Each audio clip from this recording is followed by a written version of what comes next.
신바람 사연 아파트. 오늘의 사연 시작하겠습니다. 원래 올해 12월쯤 결혼하기로 하고 지난 6월부터 결혼 준비를 시작했던 29살 여자입니다. 여기에 이렇게 저희 이야기를 하고 있는 걸 보면 결혼이고 뭐고 다 엎어버리고 하소연하러 찾아왔다는 걸 벌써 눈치채신 분들도 계실 것 같네요. 연애 기간이 그렇게 길었던 건 아니지만 그래도 좋은 사람이라는 확신이 있어서 결혼하기로 정했던 건데 이렇게 결혼 준비 시작하자마자 전부 엎어버리게 될 줄은 정말 몰랐어요. 아무리 파리 안으로 굽는 법이라지만 결혼하면 저도 가족이 되는 건데 한 가족이 될 사람으로서 동등한 대우를 받아야 하는 게 당연한 거 아니겠나요? 이름 앞에 시자가 붙는다고 해서 그게 뭐 대단한 벼슬자리가 되는 건 아니잖아요. 제가 뭐 조선시대 마냥 어디 대감님 집에 팔려가듯 시집 가는 것도 아닌데 뭐가 그리 대단한 사람들이라고 결혼 준비 시작하자마자 저한테 갑질을 해대는 건지. 이런 집구석과 한솥밥 먹겠다고 기분 맞춰주고 그러는 것보다 결혼이고 나발이고 길게 두고 볼 것도 없이 엎어버리는 게 맞는 게 아닌가 싶어서 단칼에 이 결혼 안 한다고 선언해주고 돌아왔습니다. 아무리 그래도 어른들까지 다 있는 자리에서 제 행동이 너무했다고 하는데 저는 그 사람들이 당해도 싸다고 생각하거든요. 여러분들께서 제 이야기 한번 들어봐 주시고 정말 제 행동이 너무했는지 객관적으로 한번 판단해 주세요. 저한테 친구가 한 명 있어요. 그 친구는 저랑 어려서부터 친하게 지내던 친구가 아니고 대학교를 졸업하고 막 취직 준비를 시작했을 때 알게 된 친구였어요. 당시만 해도 취직 준비에 필요한 정보 공유를 한다고 이래저래 연락을 자주 주고받던 친구였는데 서로 취직하고 나서 사는 게 바쁘다 보니 한동안 소원해져서 몇 년 동안 소식도 모르고 지내게 되었지요. 그런 친구한테서 몇 년 만에 연락이 왔어요. 서로 너무 반갑다고 톡으로 안부도 묻고 근황 이야기도 나누고 하면서 몇 시간을 떠들었습니다. 그런데 보통은 한참 이렇게 소식도 모르고 지내던 친구가 갑자기 연락을 해오면 안부가 궁금한 것보다는 다른 용건이 있어서 하는 경우가 많잖아요. 그 친구도 제 안부를 묻고 싶다기보단 다른 이유가 있겠거니 생각했어요. 아니나 다를까 저한테 남자를 한 명 소개시켜주고 싶다는 이야기를 꺼내왔어요. 그때쯤 제가 마침 한참 사귀고 있던 사람과 되게 안 좋게 헤어지게 되었는데 어디서 그 소식을 들었나 보더라고요. 아무튼 그때 친구한테 소개를 받게 된 게 제 남자친구였습니다. 남자친구는 저보다 5살 연상으로 제 친구하고는 대학교 때부터 알고 지낸 사이였던 사람이었어요. 아무튼 그렇게 친구의 주선으로 남자친구를 처음 만나게 되었고 그렇게 몇 번 더 만나다가 남자친구와 연애를 시작하게 되었습니다. 연애 6개월 차가 되었을 때 남자친구가 먼저 결혼에 대한 이야기를 꺼내왔어요. 연애만 하는 것도 좋지만 자기가 아무래도 나이가 있다 보니 결혼을 생각하지 않을 수가 없다면서 조금 더 진지하게 저랑 만나고 싶다고요. 말씀드렸던 것처럼 지금 남자친구를 만나기 전에 만나던 사람과 조금 마무리가 안 좋게 헤어졌었거든요. 그런데 이렇게 갑자기 나타난 남자친구가 똥차가 가고 찾아온 벤츠가 아닌가 하는 착각까지 하게 되었죠.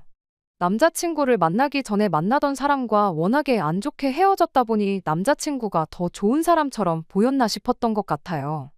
객관적으로도 학벌이나 직장, 뭐 하나 전에 만나던 사람보다 빠지는 게 없는 사람이기도 했어요.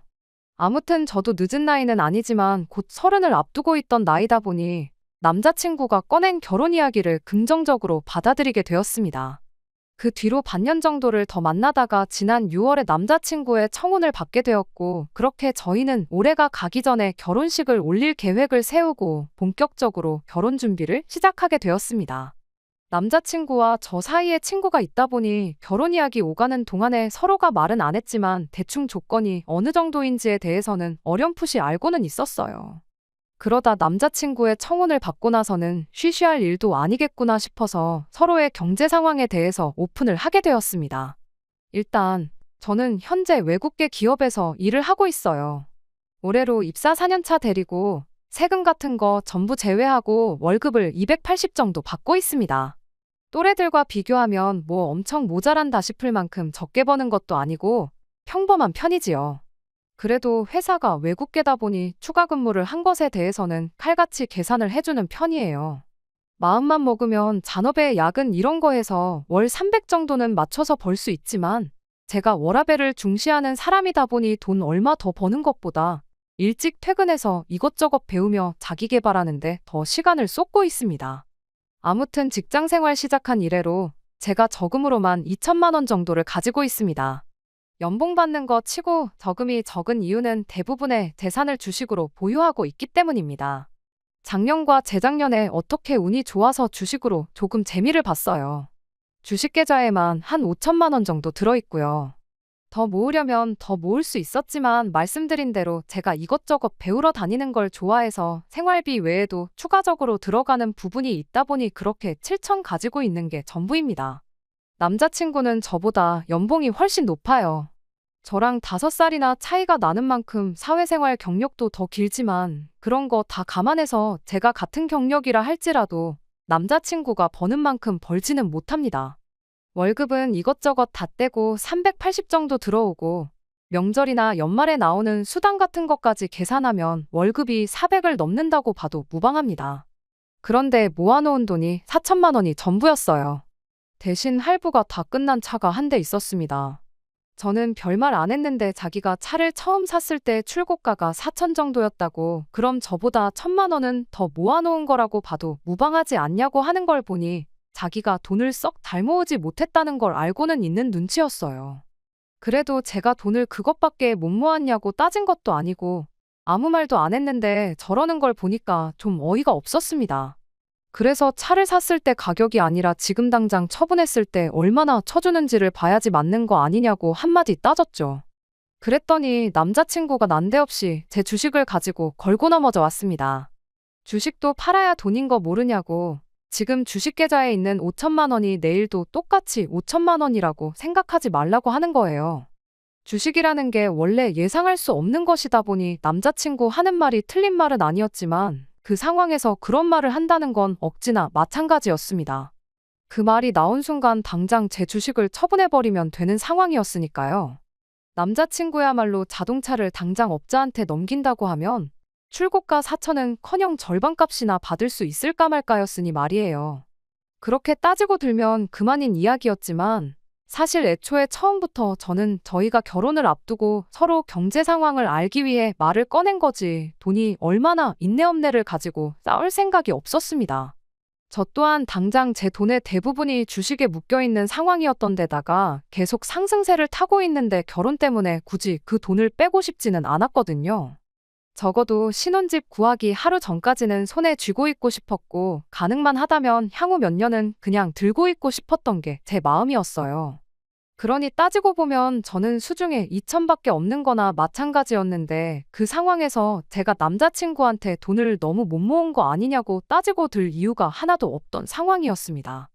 그래서 남자친구한테 그냥 결혼 앞두고 우리 상황이 어떤지 알고 싶었을 뿐이지 모아놓은 돈은 크게 상관없다. 어차피 대출을 꽤 많이 끼고 시작할 텐데 오히려 오빠 월급이 좋은 게 훨씬 다행인 거 아니냐. 지금 당장보다는 앞으로가 중요한 거 아니겠냐.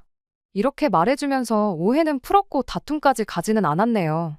그제서야 남자친구도 조금 평정심을 되찾더니 모아놓은 돈이 별 볼 일 없던 이유에 대해서 나름 해명 아닌 해명을 해줬어요. 자기가 취직한 이래로 부모님한테 직접적으로 돈을 드렸던 적은 한 번도 없지만 여태껏 자기가 공부할 수 있는 여건도 마련해 주시고 지금 이렇게 자리 잡을 때까지 부모님이 자기한테 해주신 게 있지 않냐고. 이날이 때껏 자기한테 베풀어 주신 만큼 전부 돌려드릴 수는 없겠지만 최대한 자기가 힘닿는 데까지는 잘해드리고 싶어서 그랬던 거라면서요. 차를 일찍 뽑은 것도 평생 일하는 것밖에 모르고 사셨던 두 분이시다 보니 쉬는 날에 어디 놀러 갈 줄도 모르셔가지고 이젠 그렇게 고생만 하실 필요 없다고 자기가 주말이면 여기 모시고 다니고 저기 모시고 다니고 하려고 뽑았던 거랍니다.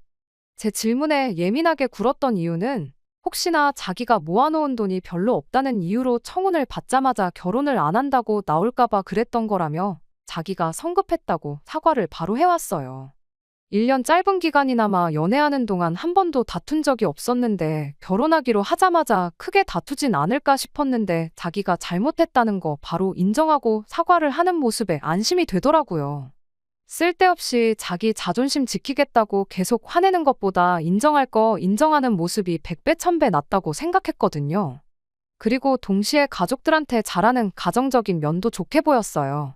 맹목적으로 이제 돈을 버니까 부모님한테 효도하겠다고 돈 받는 대로 퍼주고 그러는 게 아니라 그동안 자식들 미래를 책임지느라 고생하신 부모님과 여지껏 쌓지 못한 추억을 만들기 위해 돈을 썼던 것이니까요.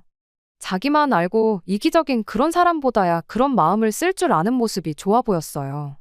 저도 결혼하면 한 가족이 되는 거잖아요.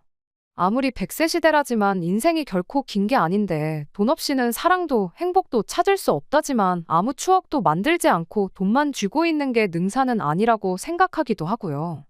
그 와중에도 자기 미래를 대비하겠다고 저금을 했던 것도 아무리 액수가 4천밖에 되지 않을지라도 아무 생각 없이 덮어놓고 돈만 펑펑 쓰는 생각 없는 사람처럼 보이지도 않았고 말이죠.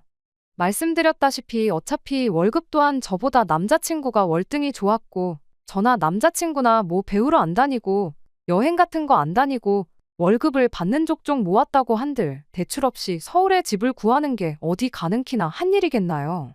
물론 빚이라는 게 적으면 적을수록 좋은 거라지만 한편으로는 돈 빌리는 것도 능력이라고 하잖아요. 대출을 조금 더 받더라도 맞벌이 생활 유지하면서 하나씩 차근차근 맞춰나가는 게 맞다 싶었습니다. 다행히 남자친구가 벌써 차도 가지고 있었고 하니 집 문제만 빼놓고 생각해보면 당장 크게 돈 나갈 곳이 없다고 봐도 무방했지요. 아무튼 그렇게 이야기를 마치고 집에 돌아가는 길이었는데 남자친구가 헤어지면서 자기가 전생에 나라를 구했나 보다고 저 같은 사람과 결혼하게 된 게 자기한테 정말 큰 행운이라며 고맙다는 말을 해주더라고요. 그러고는 제 두 손을 꼭 잡더니 우리 결혼해서 꼭 남부럽지 않게 행복하게 잘 살자는 말을 해줬어요. 그때까지만 해도 남자친구가 해줬던 말처럼 결혼해서 행복하게 잘 살 거라 생각했지 이렇게 최악의 모습으로 갈라서게 될 줄은 생각도 못했습니다. 아무튼 그날 이후 저도 저희 부모님께 결혼할 사람이 생겼다는 사실을 전했어요. 어머니께서 이것저것 물어보셨는데 역시나 월급이 그 정도 되는데 모아놓은 돈이 4천이 전부냐 그건 씀씀이가 너무 큰 거 아니냐며 조금 안 좋은 반응을 보이셨습니다. 그래도 할부 끝난 차도 가지고 있고 돈이야 지금 얼마 더 있는 것보다 앞으로 어떻게 모으는지가 더 중요한 거 아니냐. 나도 주식으로 이득 본 거 아니면 5천 정도밖에 못 모았을 텐데 그렇게 생각하면 오히려 잘 모은 거 아니냐 남자친구 편을 들어줬지요. 어머니께서도 하긴 그렇긴 그렇다고 하시며 제 말에 동의를 해주셨고 당장 돈 얼마 있는 것보다 사람 됨됨이가 더 중요한 거 아니겠냐며 어떤 사람인지 좀 보게 하루라도 빨리 집에 인사시키러 데리고 오라 하시더라고요. 막상 남자친구를 집에 인사시켰더니 처음 보여주셨던 안 좋은 반응과는 다르게 저희 부모님 두 분 다 남자친구를 엄청 마음에 들어 하셨어요. 성격도 싹싹하니 좋고 직장도 인물도 뭐 하나 빠지는 데가 없다고요.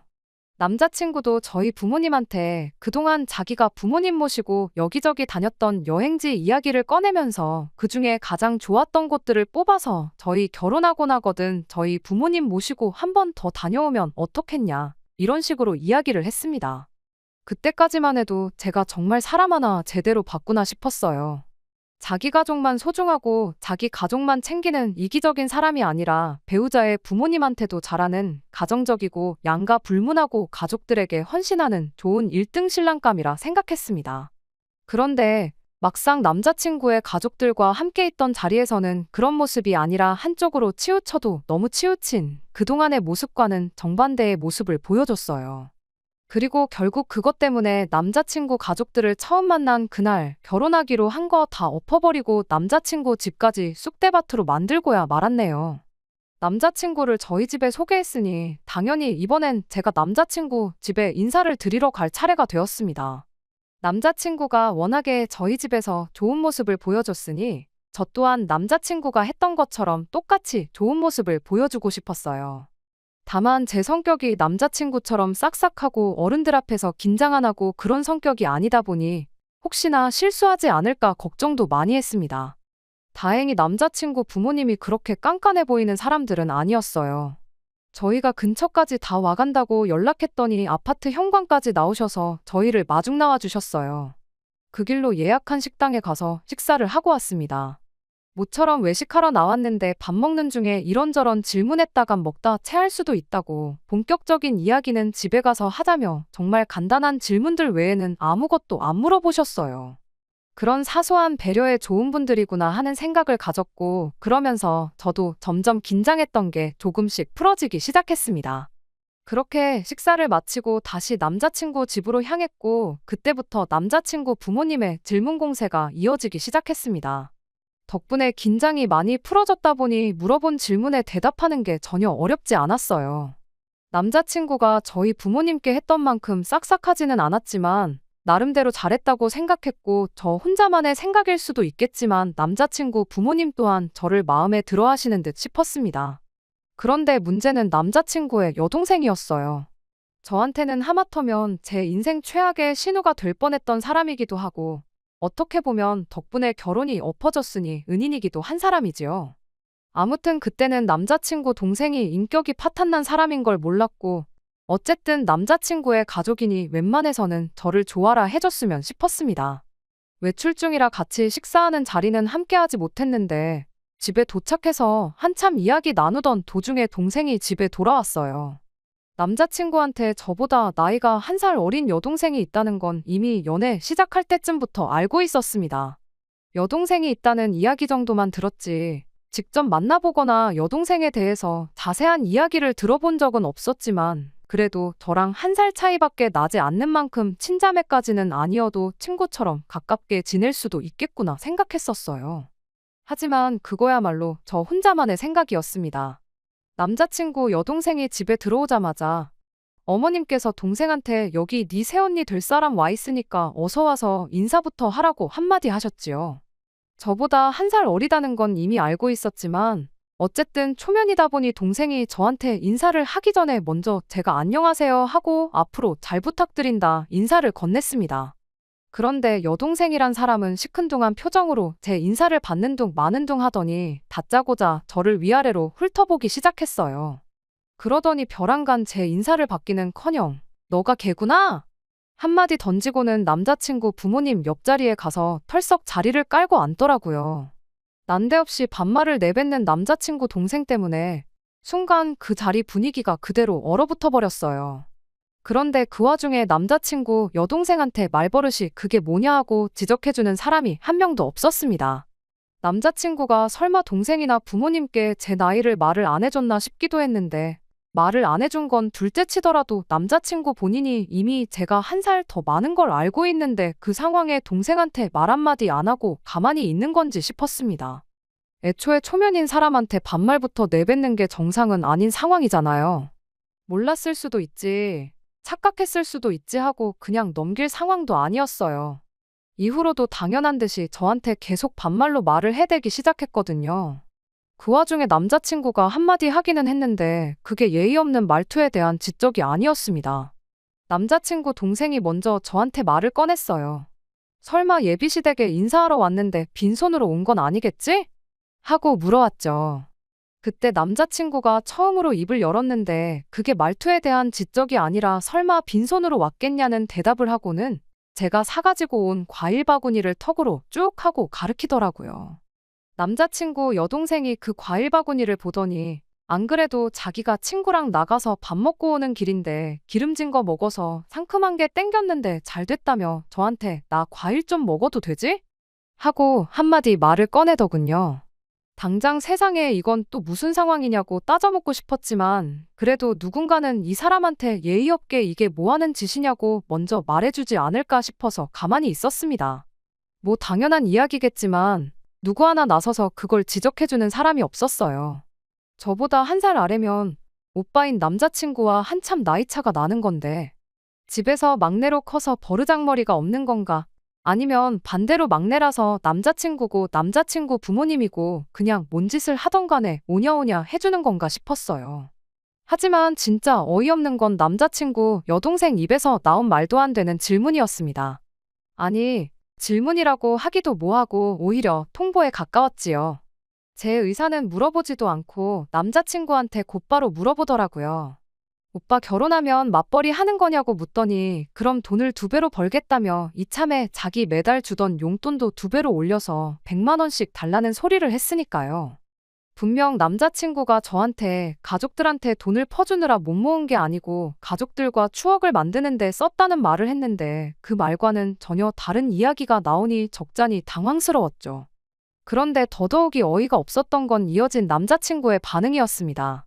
2배나 올리기는 뭐하고 조금 더 주긴 하겠다는 예상도 못한 대답을 해왔거든요. 그래서 곧장 남자친구한테 그게 무슨 소리냐고 물어봤어요. 그랬더니 남자친구 대신해서 동생이 대답을 해주더라고요. 오빠가 동생한테 용돈 주는 게 뭐 이상하냐고요. 그래서 제가 대답했어요. 오빠가 동생한테 용돈 정도 당연히 줄 수 있는 건데 매달 50만 원씩 주는 건 이상한 거 맞다고요. 그리고 남자친구한테 용돈을 올려주는 게 무슨 소리냐고, 결혼해서 맞벌이를 하는 게 오빠 월급이 오르는 건 아니지 않냐, 그리고 매달 50만 원 주는 것도 가당치도 않은 소리라고 했어요. 여태까지 줬다면 줬던 걸 도로 뺏어올 수는 없으니 거기까지는 묻지도 따지지도 않으려고 했습니다. 다만 앞으로 저희 결혼할 때까지, 아니 못해도 결혼식 올리고 나서는 더 이상 용돈은 줘서는 안 된다고, 우리가 뭐 억만금을 모아놓고 결혼하는 것도 아니고 대출만 몇 억을 받게 생겼는데 그런데다가 쓸 여유는 이제 없는 거 알지 않냐고요. 남자친구도 그 상황이 안 된다고, 여동생 용돈은 내가 꼭 챙겨주고 싶다는 말은 못하고 알겠다고 대답을 했습니다. 그런데 남자친구 동생이 그 말을 듣더니 혼자서 개거품을 물면서 말 그대로 발광을 하기 시작했어요. 급기야는 용돈을 끊을 거면 차라리 결혼을 하지 말라는 소리를 하는데 아주 꼴이 가관이더라고요. 갑작스러운 남자친구 여동생의 돌발 행동에 안 그래도 얼어붙기 시작했던 집안 분위기가 한층 더 막장으로 치닫고 있었습니다. 그제서야 남자친구 부모님이 나서서 이게 뭐 하는 짓이냐고, 쓸데없이 이럴 거면 그냥 방에 들어가서 조용히 있으라고 한마디 해주시더군요. 덕분에 남자친구 여동생이 잠깐 잠잠해졌어요. 그러더니 혼자 제가 사온 과일들을 손에 들고 있던 과도로 이리 쑤시고 저리 쑤시고 난리도 아니었습니다. 급기야는 어디서 이렇게 깎아먹기도 힘든 과일을 사왔냐며 저보고 과일 좀 잘라오라고 칼을 건네주더라고요. 뭐 위협이라도 하려는 건지 칼날 부분을 저한테 향하게 해서는 말입니다. 안 그래도 등장하자마자부터 저를 기분 나쁘게 했고 거기에 엎어서 용돈 문제로까지 사람 속을 뒤집어놨는데 그것도 모자라 1살 어린 예비 손아래 신우가 저한테 과일을 깎아오라고 시키니 더더욱 기분이 좋을 일이 없었어요. 그런데 거기에 칼날까지 저를 향하게 해서 건네주니 웬만해선 평정심을 유지하려고 했던 저도 순간 표정 관리가 안 되더라고요. 그런 제 표정의 변화를 눈치챈 건지 얼굴 표정 좀 보라면서 뭐 기분 나쁘냐는 식으로 한마디를 하대요. 그와 동시에 남자친구도 입을 열었는데 동생한테 뭐라 한마디 하는 게 아니고 저한테 한마디를 하는 겁니다. 동생이 저랑 친해지고 싶어서 장난치는 거니까 좀 참으라면서요. 예상도 못한 남자친구 한마디에 오히려 더 이상 참을 수가 없었습니다. 100번 양보해서 이걸 장난으로 봐준다고 해도 정도가 있지, 초면에 반말하는 것부터 행동까지 이게 뭐 하는 짓이냐고 한마디 했어요. 그랬더니 남자친구 여동생이 저한테 한다는 소리가 키도 조그만 게 보기보단 성깔이 있네 하면서 왜 우리 엄마 아빠가 네 편 들어주니까 기세가 등등해진 거냐고 한마디 하더라고요. 대놓고 시비를 걸어오는데 암만 자리가 자리라고 할지라도 저도 가만히 듣고만 있지는 않았어요. 그때까지만 해도 파혼할 생각은 없었으나 그렇다고 해서 여기서 제가 꼬리를 내리면 결혼 후에도 평생을 두고 저렇게 시비를 걸어올 게 뻔하겠구나 싶었거든요. 그래서 한마디 했어요. 대놓고 시부모님 되실 분들 앞에서 남자친구 여동생이랑 똑같이 굴면서 싸울 생각은 아니었고 그냥 이성적으로 한마디 해주면 되겠거니 싶어서 최대한 좋게 좋게 이야기했습니다. 나보다 나이도 어린 걸로 알고 있는데 초면부터 반말하고 이젠 과일까지 깎아오라고 명령하는 거냐고요. 그리고 원래 칼같이 날이 달린 거 다른 사람한테 건네줄 때는 손잡이 부분을 그 사람을 향하게 해서 건네줘야 하는 거라고, 제대로 못 배운 것 같아서 알려주는 거니 새겨들으라고 깔끔하게 한마디 해줬습니다. 그랬더니 저보고 나이 1살 많다고 꼴에 언니 대접은 받고 싶은가 보네 하면서 혼자 비웃기 시작하더라고요. 어이가 없었죠. 내가 언니 대접을 받겠다고 이러는 게 아니라 맞는 말이라고. 그냥 나이만 두고 봐도 내가 한 살 더 많은 언니고 아가씨 오빠랑 결혼하면 서열상으로도 아가씨가 내 손아래 신우가 되는 거지 내 언니가 되는 게 아닌 거 모르냐고요. 그랬더니 돌아온 대답이 아주 가관이었습니다. 자기가 왕년에 학교 다닐 때 좀 놀았다는 걸 자랑처럼 이야기를 하더라고요. 원래도 자기가 노는 언니들 아닌 이상 한두 살 차이는 그냥 먹고 들어갔다고요. 특히 자기 주변 사람들 중에 자기랑 한 살 차이 나는 사람들 중에 자기가 자기 입으로 언니라고 부르는 사람들이 손에 꼽는답니다. 그러니 자기가 저한테 언니라고 부를 이유도 없다는 거예요. 그러더니 뭐 자기가 반말하는 게 그렇게 불만이냐고 하더니 불만 있으면 어쩔 건데 하고는 여지까지 찍소리도 못하고 있다가 우리 엄마 아빠가 한번 편들어줬다고 그리고 우리 오빠가 바로 옆에 있으니까 무슨 일이 나겠나 싶어서 까부는 거 아니냐고 시비를 걸대요. 딱 보니 믿는 구석 없으면 내 눈도 똑바로 못 마주치고 깔고 다녔을 스타일인데 내가 너 같은 애들 한두 번 상대해보는 줄 아냐면서 세상 참 많이 좋아졌답니다. 예전 같았으면 그냥 묻지도 따지지도 않고 뭘 꼬나보냐 한마디 해주고 머리끄댕이부터 붙잡아 아주 초죽음을 만들어놨을 거라나요. 그 와중에 남자친구던 남자친구 부모님이던 누구라도 동생이 파혼하라고 고사를 지내는 건지 지 혼자 미쳐 날뛰는 걸 말려줬더라면 저 또한 파혼까지 택하진 않았을 수도 있어요. 그런데 그나마 제 편을 들어주는 것 같던 남자친구 어머니도 우리 애기가 용돈 못 받게 되니까 더 저러는가 보다 하면서 그래도 주던 걸 어떻게 못 주게 할 수 있냐며 애가 용돈 받던 건 건들지 말라고 한마디 하시더군요. 남자친구도 그러는 게 좋겠다고 거들어주기 시작했고요. 이젠 온 가족이 나서서 자기를 도와주니 남자친구 여동생이 아주 기가 살아가지고는 이제 네 편은 아무도 없는 것 같은데 전세가 역전된 거 딱 봐도 모르냐며 알아서 기라고 한마디 하는 겁니다. 그때 저도 뚝하고 제 인내심이 끊어졌어요. 아무리 팔이 안으로 굽는 법이라지만 이 집구석에 한 식구로 들어오면 제가 앞으로 무슨 꼴을 당하며 살게 될지 눈에 보이기 시작하더라고요. 그렇게 파혼까지 각오하니 저 혼자 예의 차리고 좋게 좋게 말할 이유도 없다 싶어서 저도 그때부터 똑같이 반말로 말을 하기 시작했습니다.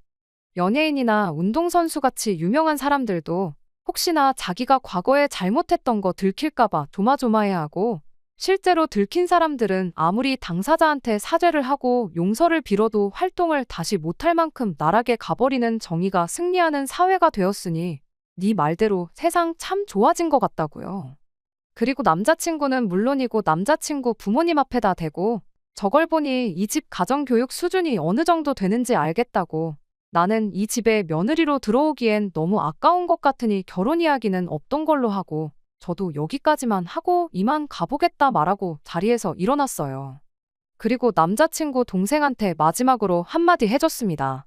뭔가 크게 착각하는 것 같은데 왕년에 사람 괴롭히고 그런 이야기 어디 가서 자랑처럼 할 만한 이야기가 아니고 네 얼굴에 네 부모 네 오빠 얼굴에 침 뱉는 거나 마찬가지니까 오늘부로 그 이야기는 어디 가서 꺼내지도 말라고 충고 한마디 해줬습니다. 그리고 나서 남자친구 동생이 난도질을 해놓은 과일은 두고 멀쩡한 과일들만 챙겨 들고 저런 인간도 안 되는 애 먹으라고 사온 과일이 아니니 아까워서라도 도로 가져가겠다 말하고 현관문 쪽으로 몸을 돌렸어요. 그런데 뒤에서 남자친구 동생이 저를 향해 냅다 뛰어오더라고요. 머리끄댕이라도 잡으려는 건지 팔을 뻗길래 그대로 그 팔을 잡아서 업어치기로 바닥에 내동댕이를 쳐버렸어요. 지난 몇 달 동안 남자친구 입에서 처음 결혼에 대한 이야기 나왔을 때 혹시나 싶어서 체중 관리도 미리미리 할 겸해서 운동을 시작했었거든요.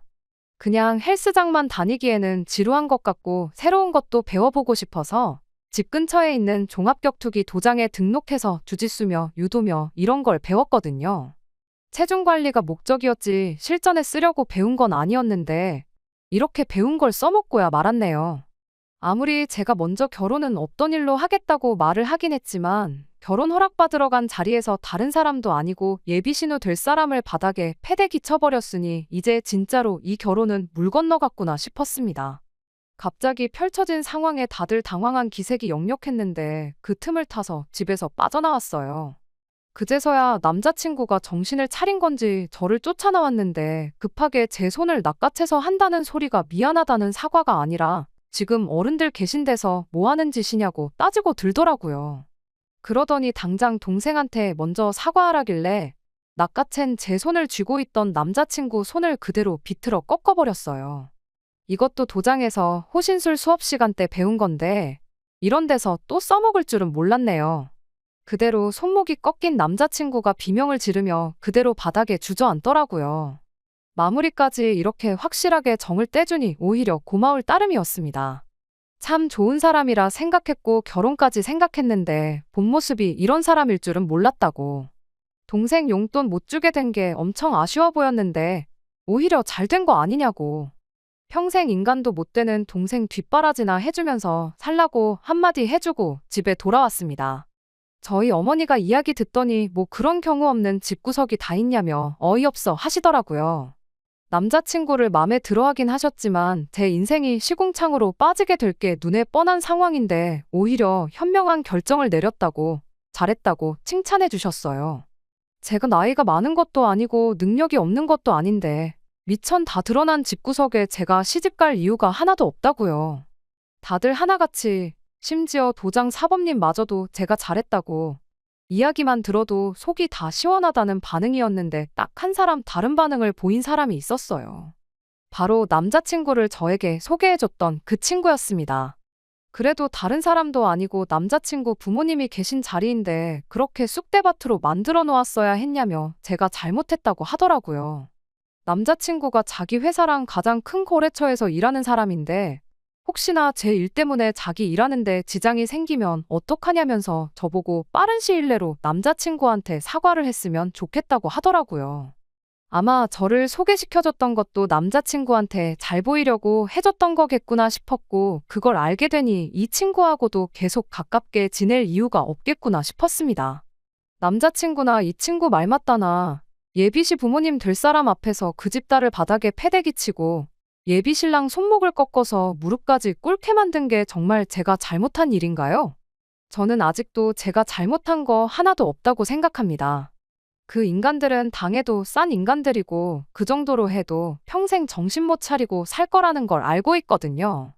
어차피 취직한 이래로 연락도 거의 없이 생사 정도만 알고 지낸 친구였다 보니 손절하는데 그렇게 아쉬움이 남거나 어려운 건 하나도 없었어요. 덕분에 제 인생에 평생 필요 없을 인맥도 하나 정리했네요. 아무튼 이렇게 결혼식 날짜까지 대충 잡아두었던 남자친구하고는 평생 두 번 다시 볼 일이 없게 되었습니다. 다른 사람들 말만큼 제 29 나이가 새로운 만남을 시작하기에 너무 늦은 나이라고는 생각하지 않아요. 물론 이렇게 대일 만큼 대인 상황에 당장이라도 누구를 만나야겠다는 건 아니지만 다음에 만나는 사람은 제발 정신머리 똑바로 박히고 정신머리 똑바로 박힌 가족들을 가지고 있는 평범한 사람이면 좋겠습니다. 끝까지 들어주셔서 감사합니다. 오늘의 사연은 여기까지입니다. 구독과 좋아요, 알람 설정 부탁드리고 더 좋은 사연으로 다시 찾아뵙겠습니다. 감사합니다.